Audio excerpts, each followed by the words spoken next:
मेरा नाम अर्चना है और सब प्यार से मुझे आरजू बुलाते हैं। मैं 12वीं के बच्चों को अपने घर से ही कोचिंग देती हूँ। मेरे पास लड़के और लड़कियां दोनों ही कोचिंग पढ़ने आते हैं। कोचिंग पढ़ाकर मैं महीने के 15 से 20 हजार रुपए कमा लेती हूँ, पर फिर भी मेरा घर खर्च मुश्किल से चल पाता है। किसी महीने मुझे पैसे की बहुत तंगी हो जाती है, लेकिन मेरे पास जितना भी था मैं उससे खुश थी।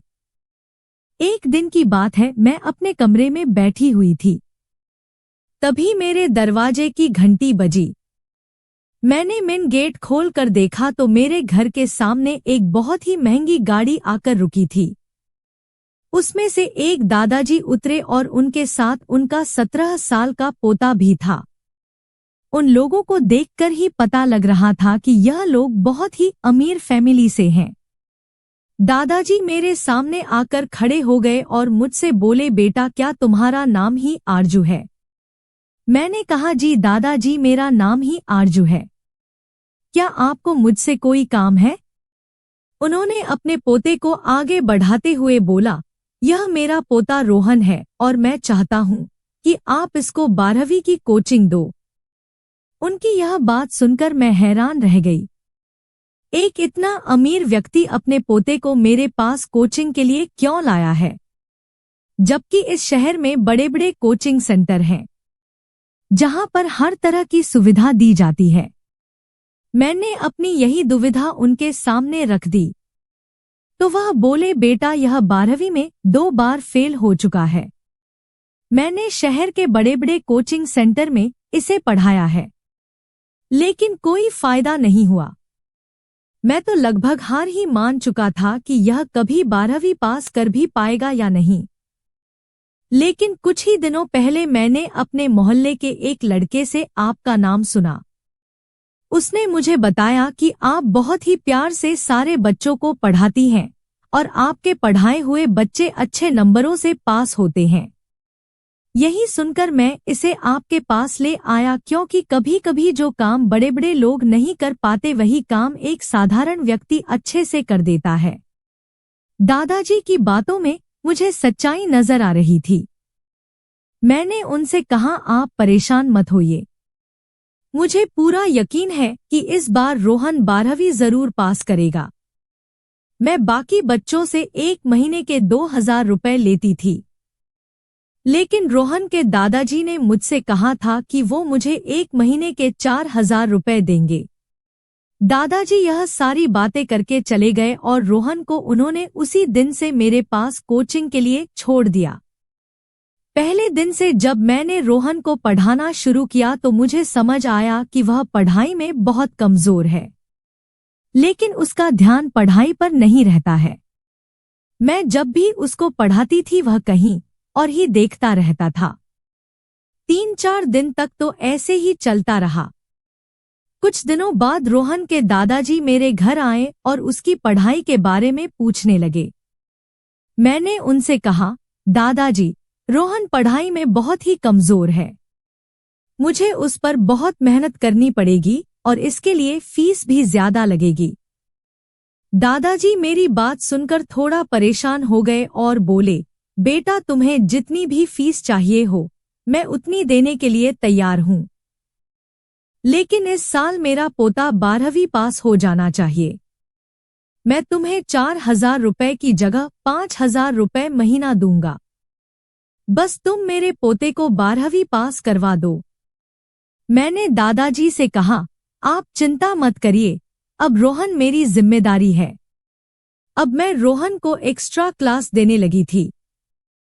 दोपहर 1 से 2 बजे तक बाकी सारे बच्चे कोचिंग खत्म करके अपने अपने घर चले जाते थे, लेकिन सिर्फ रोहन शाम के 5 बजे तक अकेला कोचिंग पढ़ता था। एक दिन जब सारे बच्चे कोचिंग पढ़कर चले गए तो मैं 5 मिनट आराम करने के लिए अपने कमरे में आ गई। 5 मिनट बाद जब मैं अपने कमरे से बाहर आई तो मैंने देखा कि रोहन मोबाइल चला रहा था। मैंने उसके हाथ से मोबाइल ले लिया। वो फोन बहुत ही महंगा था। एक 12वीं क्लास के बच्चे के हाथ में इतना महंगा फोन देखकर तो मैं हैरान ही रह गई। जैसे ही मैंने उसके हाथों से मोबाइल खींचा तो वह मोबाइल वापस लेने के लिए जिद करने लगा। इस खींचातानी में मेरा पल्लू नीचे गिर गया और अचानक से मेरे उभार रोहन के सामने आ गए। ऐसा होते ही मैंने तुरंत मोबाइल छोड़ दिया और अपना पल्लू ठीक करने लगी। मैं उसे एक छोटा बच्चा समझती थी, लेकिन उसकी नज़र बच्चों वाली नहीं थी। मैंने उससे कहा, रोहन अब तुम घर जाओ, कोचिंग खत्म हो चुकी है। वह अचानक से मेरे पास आकर बैठ गया और मेरे हाथ पर अपना हाथ रखते हुए बोला, मैम मुझे माफ कर दो, मुझसे गलती हो गई। उसका स्पर्श मुझे बच्चों वाला नहीं लग रहा था। तभी अचानक से मेरे पति अमन घर आ गए, लेकिन उन्होंने रोहन और मुझ पर ज्यादा ध्यान नहीं दिया क्योंकि वह रोहन को एक बच्चा ही समझते थे। अमन जब घर आए तो उनका चेहरा उतरा हुआ था। यह देखकर मैंने रोहन से कहा, बेटा अब तुम घर जाओ, कोचिंग खत्म हो चुकी है। इतना कहकर मैं अपने कमरे में चली आई। मैंने अपने पति से पूछा, क्या हो गया, आप इतने उदास क्यों हो? वह बोले, आरजू इस बार मेरे बॉस ने मेरी आधी सैलरी काट दी है। पता नहीं इस बार घर का खर्च कैसे चलेगा। मैंने उनकी यह बात सुनकर अलमारी से 5,000 रुपए निकालकर उनके हाथों पर रख दिए और रोहन के दादाजी वाली पूरी बात बता दी। वो यह सुनकर बहुत खुश हुए कि चलो कम से कम मैं तो कोचिंग से अच्छा खासा कमा रही हूँ। पैसे मिलते ही अमन ने मुझे गले से लगा लिया और कुछ कुछ हरकतें करने लग गए। अचानक मेरी नज़र कमरे के दरवाजे पर पड़ी तो मैंने देखा कि वहां से रोहन अंदर झांक रहा था। उसको देखते ही मैंने अमन को और कस के गले लगा लिया। मेरे पति थोड़ा मूड में आ रहे थे, पर रोहन के वहां रहते मैं कुछ भी नहीं करना चाह रही थी। इसीलिए मैंने अचानक से कहा, अरे रोहन तुम यहाँ क्या कर रहे हो? वह घबरा गया और बोला, मैम मुझे एक सवाल समझ में नहीं आ रहा था, इसीलिए मैं रुक गया था। अमन इतना सुनकर बाथरूम में चले गए और मैं रोहन को लेकर कोचिंग वाले कमरे में आ गई। मैंने उसे सवाल का जवाब समझाया और घर भेज दिया। अगले दिन मुझे रोहन की 3 से 6 बजे तक की एक्स्ट्रा क्लास लेनी थी। सुबह से कोचिंग पढ़ाकर मैं बहुत थक गई थी, इसलिए को कुछ सवाल देकर मैं अपने कमरे में चली आई। मैं जब कमरे में आई तो मेरी अलमारी खुली पड़ी थी और सामने केवल 2,000 रुपए रखे हुए थे। मैं यह देखकर परेशान हो गई क्योंकि कल तक तो मेरे पास 5,000 रुपए रखे हुए थे। मुझे समझ नहीं आ रहा था कि बाकी के पैसे कहाँ गए। मैं बहुत ही मेहनत से बच्चों को पढ़ाकर एक एक जोड़ती थी। यह सब देखकर मेरी आंखों में आंसू आ गए और मैं वहीं बैठकर रोने लग गई। कुछ देर बाद रोहन मेरे कमरे में आ गया और उसने मुझे रोते हुए देख लिया। वो बोला, क्या हो गया मैम, आप रो क्यों रही हो? सब ठीक तो है ना? अगर आपको कोई परेशानी हो तो आप मुझे बता सकती हो। मैंने उसको सारी बात बताई। वह बोला, अरे बस इतनी सी बात, और इतना कहकर उसने अपने बैग से 10,000 रुपए निकालकर मुझे दे दिए। मैंने उससे कहा, नहीं रोहन, मैं तुमसे इतने रुपए नहीं ले सकती, यह गलत है। वो बोला, आप कोचिंग की फीस समझकर रख लो और रोना बंद करो। मैं आपको रोते हुए नहीं देख सकता। भावनाओं में आकर मैंने उसे अपने गले से लगा लिया, लेकिन उस वक्त रोहन ने मुझे कुछ अलग तरह से पकड़ रखा था। उसका स्पर्श किसी गलत जगह हो रहा था। जब अचानक से मुझे अपनी उस जगह रोहन का स्पर्श महसूस हुआ तो मैं उससे दूर हो गई। उस दिन के बाद से रोहन मुझसे और भी ज्यादा करीब आने लगा था। वो मेरे साथ बहुत हंसीजाक करने लगा था। दिन ऐसे ही गुजर रहे थे। अब रोहन की नज़र फिसलती ही जा रही थी। एक दिन मैंने ध्यान दिया कि वह मुझे अजीब नज़रों से घूर रहा है, पर मैंने इस बात का विरोध भी नहीं किया। पिछले कुछ दिनों से मैंने अपने पति को खुद से दूर रखा हुआ था क्योंकि वह मेरी कोई भी जरूरतें पूरी नहीं कर पा रहा था। जो इंसान मेरी जरूरतें पूरी नहीं कर सकता उसे मेरे साथ समय बिताने का भी कोई हक नहीं है। रोहन की नजर पड़ते ही मैं अपना पल्लू ठीक करने लग गई। वो बोला, रहने दीजिए ना मैम, आप ऐसे ही बहुत अच्छी लग रही हो। उसकी बातें सुनकर मैं भी थोड़ा मस्ती में आ गई थी। मैंने उससे पूछा, अगर पल्लू ना ठीक करूं तो इसका क्या दोगे? उसने अपनी चेक बुक निकालकर मेरे सामने रख दी और बोला, आपको जितना रुपया चाहिए हो आप इसमें भर सकती हो। मैं समझ चुकी थी कि रोहन मेरे जाल में फंस चुका है। अब उसका पूरा ध्यान पढ़ाई से हटकर मुझ जा चुका था। मुझे भी उसका ध्यान अपनी ओर से हटने नहीं देना था क्योंकि मुझे फायदा ही हो रहा था। अब वह रोज ही मेरे लिए महंगे महंगे गिफ्ट लाने लगा था और मेरे पास पैसों की भी कोई कमी नहीं होने देता था। एक दिन शाम को रोहन के दादाजी उसे लेने आए और मुझसे बोले, आरजू की मैंने रोहन की कोचिंग आपके पास लगवाकर बहुत सही फैसला किया है। वह रोज ही बहुत मन से आपके पास कोचिंग के लिए आता है। उसने शायद अभी तक एक छुट्टी भी नहीं ली है। तो इससे मुझे लगता है कि आप उसे बहुत अच्छे से पढ़ा रही हो। अब यह तो मैं ही जानती थी कि रोहन को पढ़ाई से मोहब्बत थी या किसी और चीज से, और यह बात मैं उसके दादाजी को बता भी नहीं सकती थी। एक बार रोहन ने मुझसे कहा, मैम मुझे कुछ शॉपिंग करने के लिए मॉल जाना है, क्या मैं आज की छुट्टी ले सकता हूँ? मैंने उसे छुट्टी दे दी तो वह बोला कि आपको भी मेरे साथ चलना है। मैं आज आपको कुछ अलग तरह के कपड़ों की शॉपिंग करवाऊंगा। मुझे मॉल में ले जाकर वह मुझे बहुत ही महंगे महंगे कपड़े दिलाने लगा। मैंने उससे पूछा, तुम मेरे ऊपर इतना खर्चा क्यों कर रहे हो? अगर तुम्हारे दादाजी को इस बारे में पता चल गया तो हमारे लिए अच्छा नहीं होगा। वो बोला, आप चिंता मत करो, मेरे पास इतने पैसे हैं कि अगर मैं आपको महीने भर भी शॉपिंग करवाता रहूं तब भी किसी को पता नहीं चलेगा। उसकी बात सुनकर मैं हैरान रह गई। मैं समझ चुकी थी कि मैंने एक बहुत ही सही लड़के को अपने जाल में फंसाया है। उसने मुझे ढेर सारे कपड़े और महंगा मेकअप दिलाया जो शायद मैंने अपनी जिंदगी में कभी नहीं देखा था। उसने मुझे पूरा मॉल घुमाया था, जिस वजह से मैं बहुत थक गई थी। घर आकर मैं नहाने चली गई और लाल नाइटी पहनकर बाथरूम से बाहर आई। मुझे उस हालत में देखकर रोहन तो पूरी तरह से अपने होश गंवा बैठा।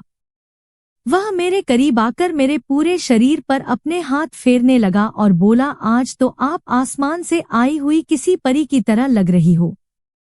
मैंने उसे खुद से दूर कर दिया तो उसने मुझे और भी तेजी से अपनी ओर खींच लिया। रोहन बोला, मैम आपको जो कुछ भी चाहिए था मैं आपको सब कुछ दे रहा हूँ, तो इस हिसाब से आपको भी मुझे कुछ देना चाहिए। अगर आप मुझे वह सब नहीं दे सकती तो मेरा यहाँ आने का भी कोई मतलब नहीं है। मैं कल से आपके पास नहीं आऊंगा। रोहन की यह बात सुनकर मैं बहुत डर गई थी। अगर वह मुझसे दूर चला जाएगा तो मुझे उससे मिलने वाली आर्थिक मदद भी बंद हो जाएगी।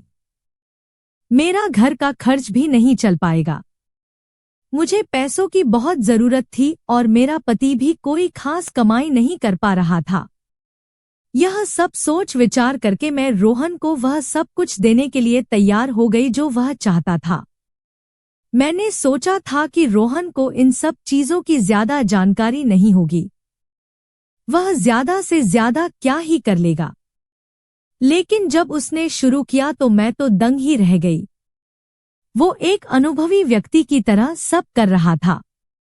मैं उसे छोटा समझ रही थी, लेकिन वह बिल्कुल भी छोटा नहीं था। अब रोहन रोज ही एक्स्ट्रा क्लास के बहाने मेरे साथ समय बिताने लगा था। कुछ इसी तरह दिन गुजर रहे थे। एक दिन मैंने रोहन की जेब में कुछ गोलियां देखी।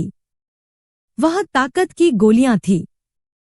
मैंने उससे पूछा कि यह ताकत बढ़ाने वाली गोलियां तुम कहाँ से लाए हो? वो बोला, आजकल पैसे से सब कुछ मिल जाता है, गोलियां हो या फिर लड़की। उसकी बात अजीब जरूर थी, पर मैंने ज्यादा ध्यान नहीं दिया क्योंकि मुझे पैसों की जरूरत थी। वो ताकत की गोलियां खाकर पूरी रात खेल खेलता था और उस खेल में मैं थक जाती थी। जिस दिन मैं उसको गोलियां खाने से मना कर देती थी तो उस खेल में वह जल्दी थक जाता था। एक दिन की बात है, रोहन को ताकत की गोलियां खाकर चक्कर आने लगे थे। मैंने उससे कहा आज आराम कर लो, लेकिन उसने फिर भी आराम नहीं की और खेल खेलने लगा। मेरे पति को हमारे इस रिश्ते के बारे में जरा भी खबर नहीं थी। मैंने उनसे कह रखा था कि कुछ कमजोर बच्चे हैं जिनको मैं एक्स्ट्रा क्लास देती हूँ। एक दिन मेरे मोबाइल पर मेरी बड़ी बहन का कॉल आया और उसने मुझे जो कुछ भी बताया वह सुनकर मेरे पैरों तले जमीन निकल गई। उस वक्त मैं रोहन के साथ खेल खेल रही थी। तभी मेरी बहन ने कहा, आरजू अभी के अभी अपने बेटे को यहाँ से ले जाओ। उसने ऐसी हरकत की है जिसके बाद मैं उसे अपने साथ नहीं रख सकती। मैंने कहा, दीदी पहले बताओ तो उसने किया क्या है? वह बोली, इसने अपनी कोचिंग वाली मैम के साथ बहुत ही गंदी हरकत की है। उन्होंने मुझसे शिकायत की है कि अंकित उन्हें बहुत ही गंदी नजरों से देखता है और इसीलिए उन्होंने इसे कोचिंग से भी निकाल दिया है। यह बात सुनकर मैं कुछ महसूस ही नहीं कर पा रही थी। मुझे समझ नहीं आ रहा था कि मैं अपने बेटे से किस मुंह से क्या बोलूं, क्योंकि मैं खुद ही वही कर रही हूं जो मेरे बेटे ने अपनी कोचिंग वाली मैम के साथ किया है। मैं भी तो पैसे की लालच में आकर एक 17 साल की सारी अनुचित मांगे पूरी कर रही थी। उस दिन मुझे समझ आया, अगर मैंने भी समय रहते रोहन को आगे ना बढ़ने दिया होता, पैसों की लालच में उसे अपने प्रेम जाल में ना फंसाया होता, तो आज मेरा बेटा भी गलत रास्ते पर ना गया होता। मेरे बेटे ने जो भी किया था वह भी मेरी गलतियों का ही परिणाम था। उस दिन मुझे मेरी गलती का एहसास हो गया था। मैंने रोहन के सारे पैसे और गिफ्ट्स उसको वापस कर दिए और उसे कोचिंग आने से भी मना कर दिया। रोहन ने इतनी ज्यादा ताकत वाली दवाइयां खा रखी थी कि उन सब का गलत असर उसके स्वास्थ्य पर होने लगा था। इसलिए उसने भी इन सारी आदतों को छोड़ने का फैसला किया। वह भी समझ चुका था कि उसने इतनी छोटी सी उम्र में यह सब करके बहुत बड़ी गलती कर दी है। रोहन ने ठान लिया था कि वह अब से अच्छे से पढ़ाई करेगा और 12वीं पास करके दिखाएगा। उसने ऐसा ही किया और वह बहुत ही अच्छे नंबरों से 12वीं पास हो गया। मैं भी समझ चुकी थी कि अपने हर विद्यार्थी को अच्छे संस्कार देने की कोशिश करूंगी और अपने बेटे को भी